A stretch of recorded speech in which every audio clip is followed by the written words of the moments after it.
এই আমার বন্ধু রাকিবের সম্বন্ধে জানতে চান না? যেটা টাকার ক্ষমতা দিয়ে পাওয়া যায় না, সেটা 100% এক্সক্লুসিভ, আর সেই মালটাই হচ্ছে আমার বন্ধু রাকিব।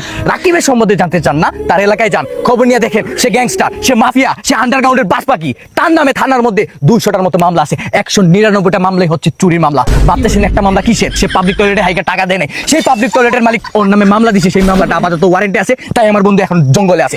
ওর চেহারা দেখে ভাইবেন না সে মাসুম। এই মাসুম চেহারাটা আনার জন্য সে 5বার প্লাস্টিক সার্জারি করছে। ভাবতেছেন এত টাকা কই থেকে আইলো? সেই প্রত্যেকবার প্লাস্টিক ওর ঘর থেকে নিছে, শুধু ফার্মেসিতে গিয়ে চিকিৎসা করছে। 5বার প্লাস্টিক সার্জারি করার মধ্যে 3বারই ফেল, 2বারে ওর এই মাসুম চেহারাটা বাইরেছে। ভাবতেছেন আমার বন্ধুর পিছনে মাইয়ারা ঘুরে, ভুল ভুল, এই জায়গায় স্টপ করেন। সে মাইয়াকে পিছনে ঘুরে ঠিক 12টায় গার্লস স্কুলের সামনে দেখবেন খাম্বার মতো দাঁড়ায় আছে আমার বন্ধু রাকিব। আরো যদি ওর সম্পর্কে জানতে চান আমাকে মেইল করেন, আমি মেইলে জানাই দিব, কারণ সে আমার পাশে আছে, সবকিছু বলতে পারতাছি না।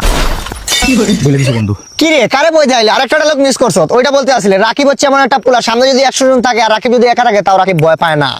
কি কে আছিল? আরে 7 তারিখ যে তোর বিয়ে হয়েছে না, তোর হবু শ্বশুরে ফোন দিছে, বলতেছে তোর সম্পর্কে জানতে। বুঝছস, মুরব্বী মানুষ, বাপের বয়সী মানুষ, এই জন্য মনে কর মিথ্যা বলতে পারি নাই, সত্যগুলাই বললাম আর কি। আর তুই চিন্তা করিস না, আর হা করিস না, বুঝছস, ডাকাতির গুলো আমার মিস হয়ে গেছে। মুরব্বী মানুষ সত্য জানতে চাইছে, আমি আবার মিথ্যা বলতে পারি না। কি কর, ওই যে আমার শত্রু আছে না রহমত, ফোন দে, বল রাকিব তোদের সাথে বন্ধুত্ব করবো, বল। আরে বেটা, ও তো শত্রু না। আরে বেটা ও আমার বন্ধু, শত্রু তো হইলি তুই। এতদিন দুধ কলা দিয়া কাল চাপ পুড়ছি।